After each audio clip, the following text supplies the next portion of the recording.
Hello and welcome to another episode of the CIRS Group podcast. I am JC, And I'm Barbara. and today we are talking about diet, nutrition, weight, everything to do with food Way and of CIRS. eating, answer, and how it affects hers. This is a tough one. This might even be slightly controversial. Ooh, Ooh. controversy. As always, we are not medical professionals. Please do not take what we say as medical advice. You should have a doctor for that. But we are here because we've read the CIRS textbook. We've been carnivore for quite a long time, and we know lots of things about both things. And so we are bringing some of that knowledge to you now, but you should always go with what your CIRS practitioner is telling you to do. 100%. I am not a medical professional, not even a little bit, but I have been a carnivore for 4 years now. I did get a carnivore coaching certification through what used to be MeatRx and is now Rivero. Based on that, I was so interested in nutrition, I got a nutrition coaching certification through NASM. I have coached a lot of people through carnivore, both in one-on-one and group settings. So I'm not saying I'm an expert. I'm just saying I have a little bit more knowledge about this than any other diet. Yes.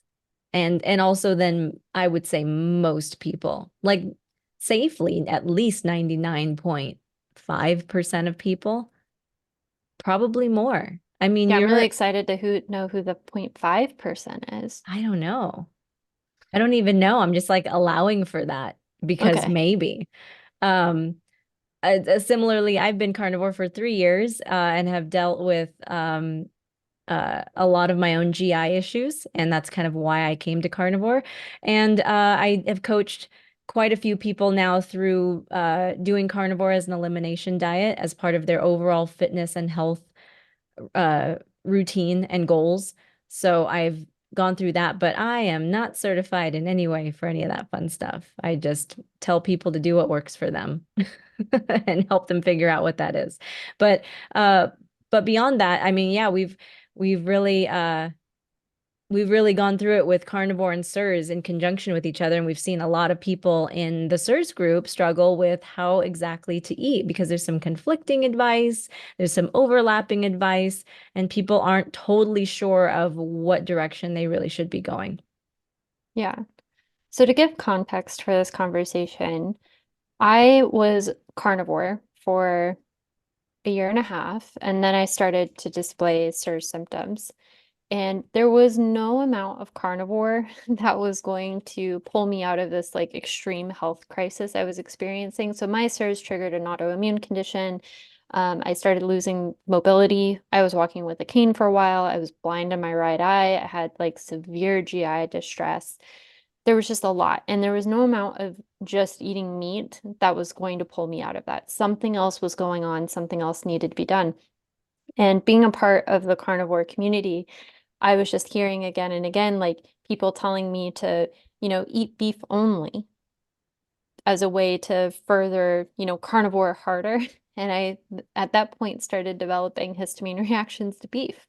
So it just became very clear to me that carnivore wasn't the answer to the health issues that I was experiencing. And thank goodness, I found out about CIRS and was able to start treating it.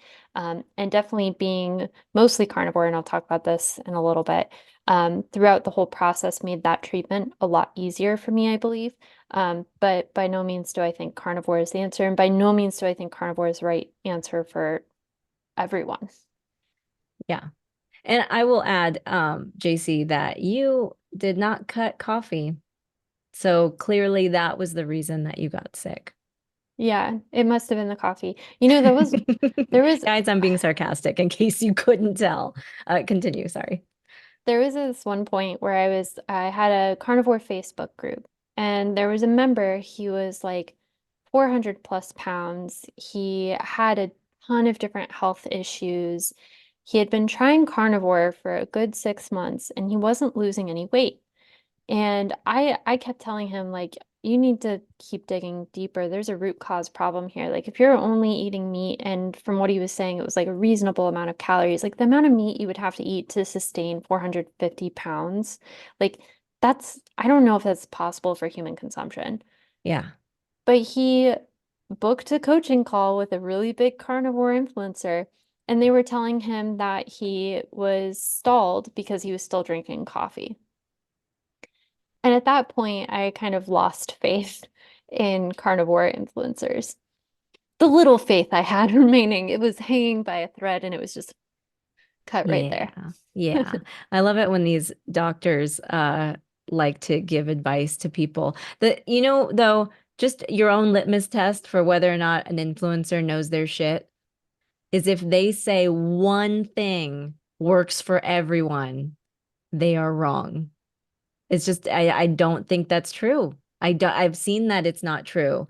Like I'll even say it, the shoemaker protocol might not work for everybody. I don't know. It doesn't make sense that it would because we are all so bio-individual.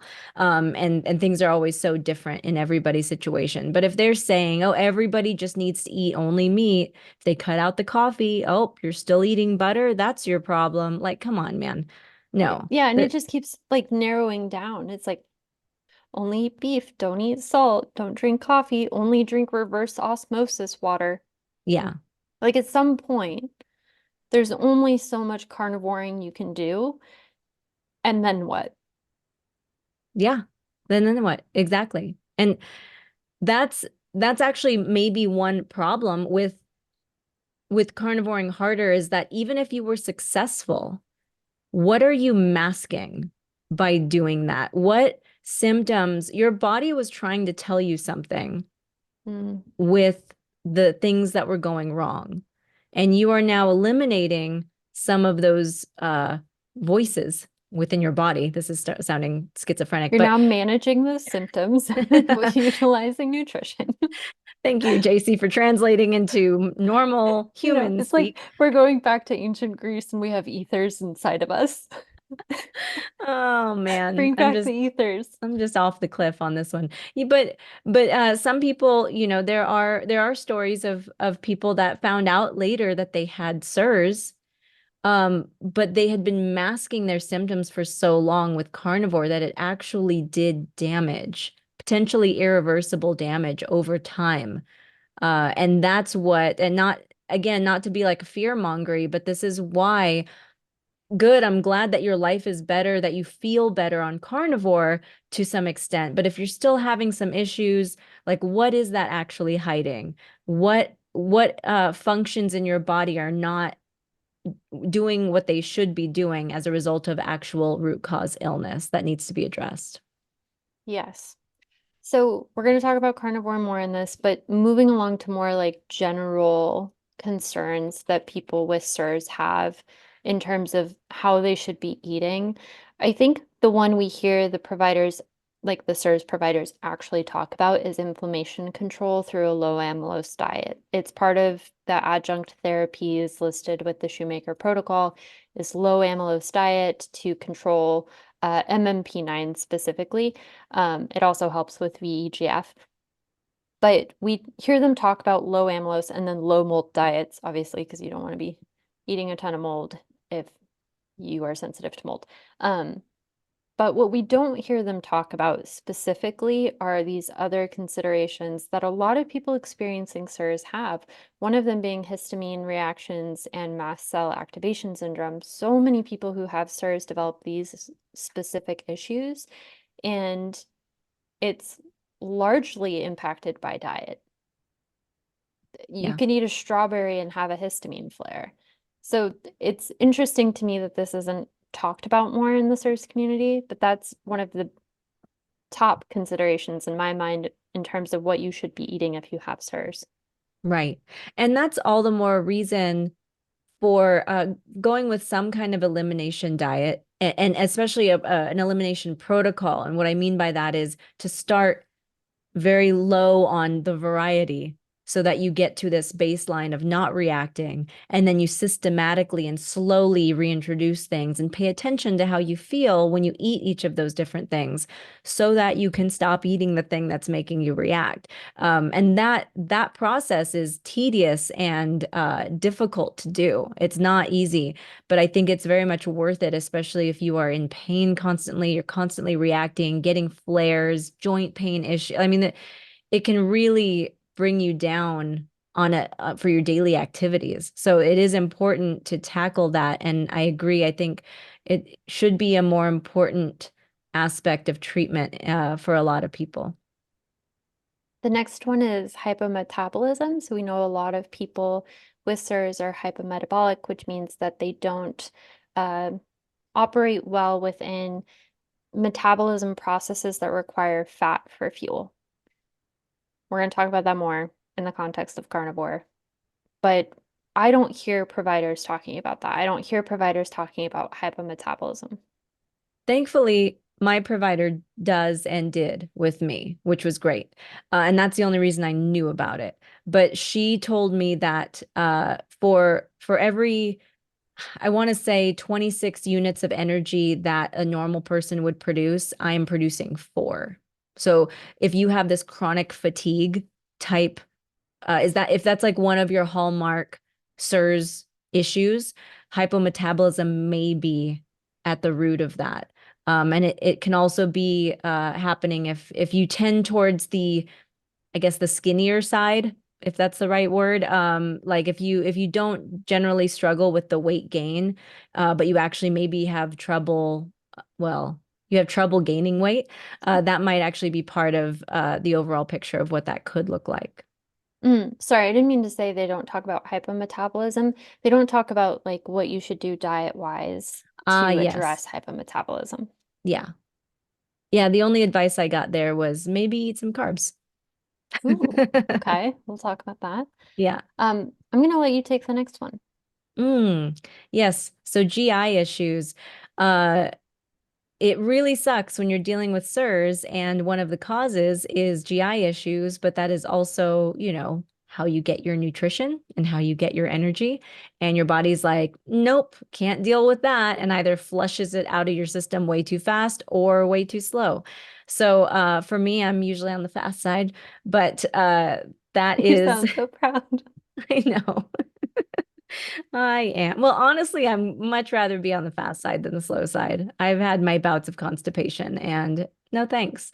But uh yeah, so how I got into all of this was I went carnivore because of my GI issues. And in the process of going through that, I was still not absorbing my food very well. And so I was told by multiple sources, influencers and medical providers in the space that I should take digestive enzymes. And that's common advice within the carnivore space. You're not used to digesting all of that protein and fat. So you probably need to like help your body out by taking those, and eventually your body's going to level out and figure out its life. Well, if you have CIRS, it kind of doesn't do that figuring out part. So that is something to consider. And maybe for some people, taking the digestive enzymes could help. It actually didn't for me, really. I don't think I noticed any improvement when I was taking enzymes versus not. And my root cause, of course, at the end of the day was CIRS. And I will fully admit to being one of the jerks who was giving you recommendations to treat your GI issues before we knew about CIRS. And I remember specifically telling you to try butyrate, which in retrospect was just mean of me because it smells like vomit. It really does smell like vomit. I still have that jar because I obviously didn't finish it. But I tried taking it and it just smells like actual puke. Like you open up the jar to take one out and then you have to wash your hands because that smells like on your hands. It's so gross. It's weird. And you can kind of smell the butter in there too. Like kind of. So it almost ruins butter. It's a terrible supplement, but I mean, maybe it's helpful for some people. I don't think it moved the needle for me though, if I remember Okay, so correctly. context for people who are like, you're talking about vomit and butter in the same sentence. Butyrate is a short chain fatty acid. The concentration of it is very high in butter, so butter is a great source of butyrate if you don't want to take a vomit pill, vomit powder, whatever it was. But your GI actually needs short chain fatty acids, and normally people know about, creating short chain fatty acids from fiber. And people very often say, well, don't you need fiber? Well, no, you need short chain fatty acids, butyrate, butter. That's full loop on that conversation for you guys. Yes, thank you for that because I didn't remember or know any of that. I just said, JC said to take this thing. I'll take it. So we talked about the providers talking about low amylose, low mold diets as the diet strategy for CIRS.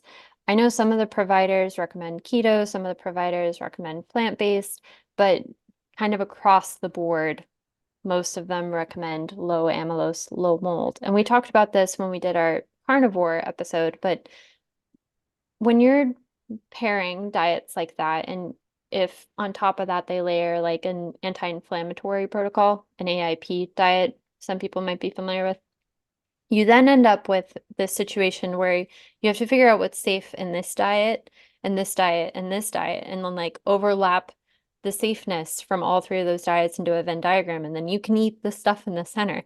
And both Barbara and I are like, no, that sounds too closely related to math. We're like, fuck it, carnivore. That's basically how we came to this decision. Well, carnivore fits all of the above. I don't have to think about it. I'll just eat steak and pork chops and eggs and be on my way. Solid. With my brain So fog, that's all I can handle. it's funny because people will like email us before joining the group and they're like, I'm not carnivore, is that okay? And yes, yes, it is okay. I'll just leave it at that. But also, I always, it cracks me up because I tell them yes, but then I know when they go to the group and they ask about other diet strategies, there are so many carnivores in there. And like, if you have done carnivore and you like carnivore and it works for you, it's like, it's really easy to be really passionate about it because it's like this really simple diet. You can eat bacon every day if you want. Like, there's so much to love about it that if they post about any other diet, I know that they're gonna get like this flood of comments being like, you should try carnivore. But I'm telling them like, no, no, join our group. It's fine. Yeah. We're not like mean about it. We're just passionate about it. Hmm. However, I will say that the kind of walking into, the cons of carnivore as someone who has CIRS. For one thing, the keto macros, so ketogenic macros, meaning typically it's like 80% fat, 20% protein, and that's a percentage of your calories that you're eating per day. Um, they're therapeutic and they're very heralded in the carnivore community as the thing to do. You'll see trends where people do high protein and stuff, but generally keto macros. And they are great. They are therapeutic. They've been shown to reduce cancer cell sizes. They've been used to treat epilepsy since Greek times, just to bring back in the ancient Greek medical knowledge for you guys. The thing with CIRS, though, is that so many of us do have hypometabolism, and it's very, very difficult for us to produce energy in that environment, that it can be more fatiguing than if you were to do, like I have done, carnivore plus a small amount of low amylose carbs every day. Yeah. That might be the way to go for a lot of people. And I will also say that we have some people who really want to do carnivore and really try. And they try over and over again, but it makes them feel awful. And it does tend to happen, especially with those dealing with the mast cell activation syndrome or histamine issues. They can't handle all of that meat. They need to have other things in their diet. So, as much as carnivore is the least inflammatory way of eating, most likely for most people, it might not be the case for you. And that's where, again, going with that like elimination diet. I mean, JC, I remember at one point, I think at least for a month, you were just eating brats, right? Like that was it. That's all you could eat right Yeah, so there. when I first started getting really sick with the autoimmune symptoms, I was having terrible GI issues, like very urgent, sudden need for diarrhea, like every 30 minutes, almost on the clock. So I'd eat and then every 30 minutes. It was awful. I couldn't go anywhere. I was like stuck to the bathroom for that period of time. The only thing I could eat that wouldn't make me have that extreme GI reaction was bratwurst. And that's like not even like a good clean carnivore food by like most carnivore, extremist standards. But it was the only thing I could eat, and it was the only thing that made me feel like I'm not even going to say okay, like not as bad. Right. And so in that moment, even though that food was imperfect, it was the perfect food for me in that moment. Right. And you wouldn't have known unless you had tried it and it worked for you and then you just kept doing it. So that's where, desperate times will lead you to just going with one singular food for amount of time to get away from that kind of reaction. So we all need to kind of figure out what that is, and it's going to be different. Unfortunately, it's going to be different for everyone, and that's where you have to lean into knowing yourself, tuning into your body, doing things slow and systematically so that you know what is actually affecting you right now because you've only eaten one certain thing for the last several days, for example. So yeah, but don't lose heart if you can't live up to the carnivore standard.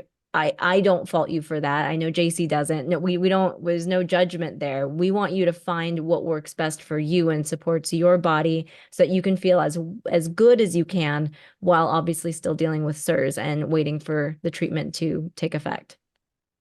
And just to help anyone who's like, oh, that feels overwhelming. I don't know where to start. I'm reacting to everything. Biofeedback is such an amazing tool. And it's so hard when you're chronically sick and you're getting so much biofeedback about everything all the time. But for me, I just had this intense craving for bratwurst.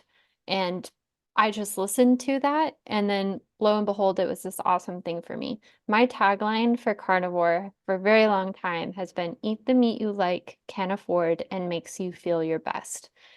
And I really think that, if you distill carnivore down to its essential foundational concept in terms of like where it started and how it can help you the most, it's that eating the meat you like, can afford, and makes you feel your best. Yep. Love it.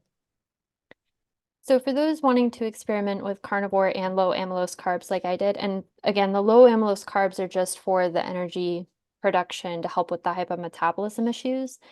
One thing you can do if you are worried about those carbs spiking insulin, which is, inflammatory, and that's why they recommend low amylose carbs, is so that you don't have the insulin spikes, which cause inflammation over time. If you want more inflammation control, one thing you can do is structure your meals so that you're eating protein, then fat, then carbs. When you eat that way, it reduces the insulin spike by 25%. Pretty good. Yeah, I mean, better than nothing. Yeah. So those are some strategies you can use. Those are some strategies that we've seen in our group or that we've used ourselves. I did a bunch of different experiments with carnivore and carbs, and I've shared about that in the group if you're interested in learning about carnivore plus croissant. That's definitely been a thing in my life for a while now. But the last piece we really should talk about, and the piece I think most people are most interested in, is the annoying fat gain that can happen with CIRS. Hmm. Yeah, it's a hard one to deal with because it's your body most of the time for most people does not want to let go of fat while you're sick. Because not only is it potentially a way to make your symptoms worse and make and kick up all of the toxins in your body, it's just you're in survival mode and your body's not going to be like, let's get skinny. Like that's just not what it's going to want to do. And so the really the TLDR of what we're about to talk about is like you got to heal first and you got to fully focus on health and healing before even thinking about whatever your body goals are and what you want to do in that realm. As annoying as it is to hear, and I would have been annoyed if you had told me that before, Mhm. healing from CIRS, it is ultimately the most efficient way to achieve your weight loss goals. Because if you try losing the weight and you're trying to heal, it's kind of like you're kind of half doing both. and it feels like you're pushing so hard to lose the weight. But in my experience, what happened was like I was trying so hard to lose this stubborn body fat that I had gained from having CIRS, trying so hard, trying so hard, trying so hard. Then I started healing and I stopped focusing on losing weight. And I remember I moved to Colorado in July. At that point, had stopped weighing myself because it was just depressing to see the scale go up every day. I moved to Colorado in July. That was like my safe space that I moved to. I was then on full dose of the binders for 2 months, and I weighed myself just as like I think I went to the doctor's office and they weighed me, and I had lost 20 pounds. And I was like, oh, like I maybe should start paying attention to this because I don't want to lose too much weight too quickly. For other reasons like body dysmorphia reasons. But that's what I'm saying when I say like heal first and the weight takes care of itself. Yeah. It's a good thing to keep in mind and to hopefully motivate you guys to really focus on your healing as a way to get to whatever your body goals are. And I say that because building muscle is also going to be nearly impossible while you're dealing with CIRS. Like I have been thankfully never totally sidelined when it comes to going to the gym and doing weightlifting. But I have to say that given how long I've been at it, I should have seen more muscle growth in this time, but I know that it's due to CIRS, it's due to, my testosterone and DHEA being really tanked. Like there's a lot of stuff going on there. So it's not just the fat gain and loss, but it's also unfortunately on the muscle side as well. So, if you can handle going to the gym and weightlifting, keep at it. You want to maintain what you have, and resistance training is fantastic for so many reasons. But know that your progress in that department may be slow as well until you heal. So just to talk about some of the things that are working against you in terms of losing weight, if you haven't healed or you haven't achieved a certain amount of healing yet, the number one thing we see and something they test for when you get your initial CIRS blood work done is leptin resistance. So leptin is the satiety it's the satiety hormone, that's what I meant to say, in our body. And so when leptin is released, it kind of tells our cells like, oh, like we're fed, we're happy, stop eating. But what happens when you have CIRS is we release those inflammatory proteins called cytokines and they attach to leptin receptors, which causes a lot of downstream impact with MSH. And like, if you want to nerd out about that with me sometime, let me know. But for what the conversation we're having right now, it attaches to those leptin receptors. And so you aren't able to absorb the leptin when your cells are like, oh no, we're good, we're full. And so you just are constantly hungry or you're constantly eating more than you need to because your body isn't giving you that biofeedback anymore. Yeah, it's a really dirty trick. And I think that's partly why it can be hard for people to fast. Well, I mean, there's other reasons that are going into why one can't fast and that tie into some of the other issues we were talking about with creating energy for yourself. But yeah, for me, I've always really struggled with fasting, even intermittent fasting. I mean, I wake up and I'm pretty hungry and I want food relatively close to when I go to sleep. If I don't eat, at least at a normal dinner time, I'll be hungry at like 9 or 10 when I'm about to go to bed, and that's even worse to eat then. So yeah, if you're struggling with any of that stuff, unfortunately, it's kind of normal, especially with CIRS. The next one being hypometabolism, which we kind of already talked about, but essentially what happens is it becomes really difficult for your body to create energy in a lactic acid environment, which is traditionally during like HIIT cardio, but also for people who follow a ketogenic diet. It's if you're trying to use fat as energy. It's also more difficult for us to run gluconeogenesis, which is the process of converting protein into glucose. Your brain has to have glucose. So while carbs are not essential because we can run this process, it's really difficult for people with CIRS. And that's why a lot of them can start to feel not only like the body fatigue, but the brain fatigue, especially if they are hypometabolic. Yeah, your brain needs that brain energy to function. So it'll just make all of the fun cognitive issues that most CIRS people deal with even worse if the energy's not there for it. And then next being mobilizing fat stores, which you talked about a bit. Your body doesn't feel safe, so it's not going to prioritize mobilizing fat stores, but also we know that toxins are stored in fat. So it's part of the reason why people with CIRS don't typically experience the quote unquote whoosh that other people experience when they start a new diet. They don't release a ton of body fat because that's where your toxins are stored. And if your body all of a sudden decided to release all of the toxins, it would flood your system and you would become catastrophically sick. Yeah. So all of those are good reasons why you would want to concentrate on healing and then just letting the weight kind of fall off more naturally. And again, I know how irritating it is to hear me say that. I'm annoyed, like my past self is annoyed with me right now. And I'm okay with that because I really want you to heal. I really want you to feel good in your body and then just let the natural processes take place. It'll make you feel even more good in your body. Yeah, absolutely. Well, for more resources and fun stuff within the group that you get from all the other members, not just us, join us over at the cirsgroup.com. We'll see you there.